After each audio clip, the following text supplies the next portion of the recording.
Yeah. So today's day 8 in my Daniel fast, and it's titled When Affliction is Good.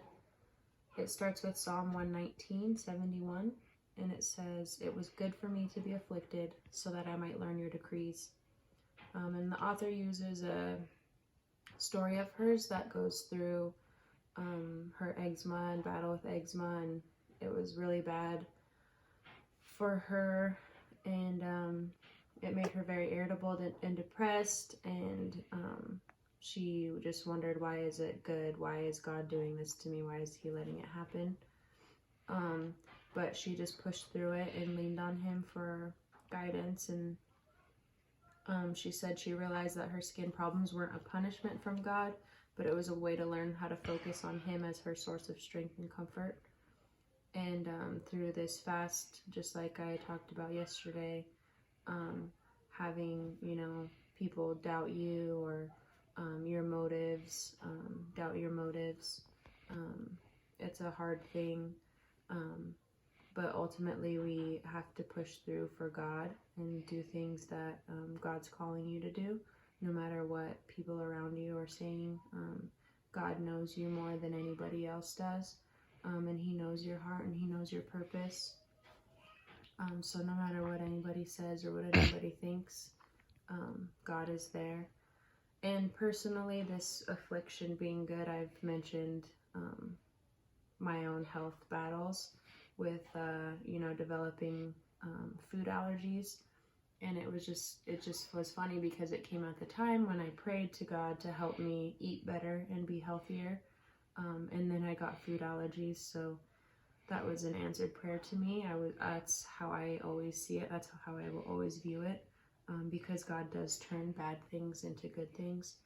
And everyone goes through hard times in their life, and you can, blame God for it, or you can look to God through it, and God will get you through it, because ultimately He makes the final decision and he wins. God always wins.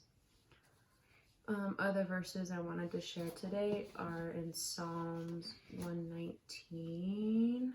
Let me see if I could find my sticky note. Yes, right here. Okay. And it's verses 75 on. It says, "I know, O Lord, that your judgments are right, and that in faithfulness you have afflicted me. Let, I pray, your merciful kindness be for my comfort, according to your word to your servant." And I also wanted to share Psalm 119, verse 143. And it says, "Trouble and anguish have overtaken me, yet your commandments are my delights."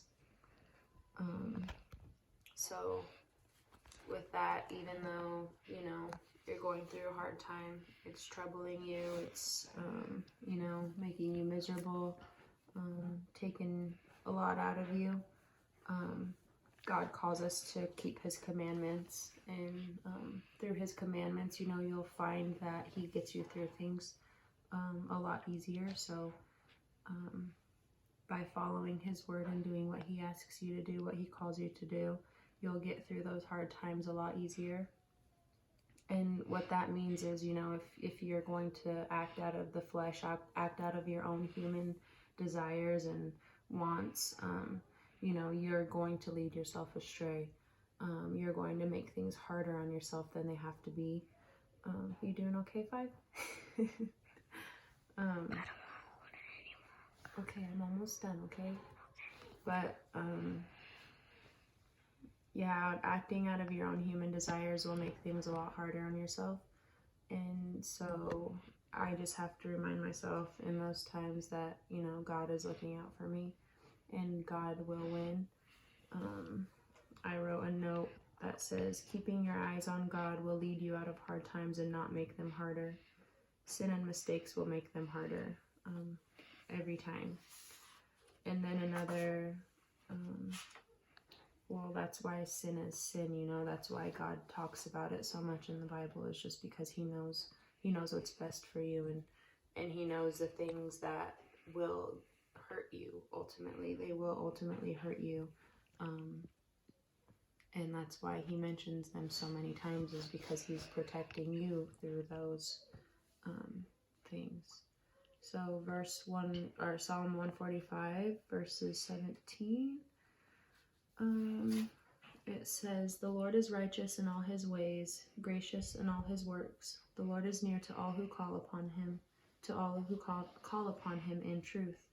He will fulfill the desire of those who fear him. He will also hear their cry and save them. The Lord preserves all who love him, but all the wicked he will destroy."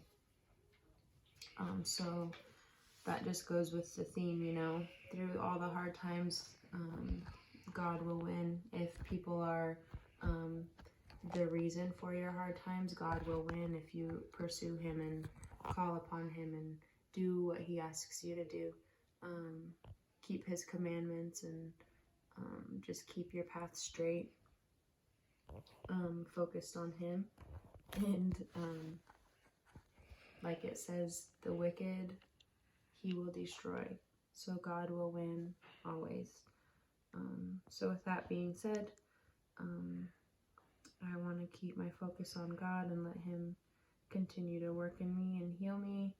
And I just ask that he does the same for everybody else. And yeah, all right, all done. Thanks, 5.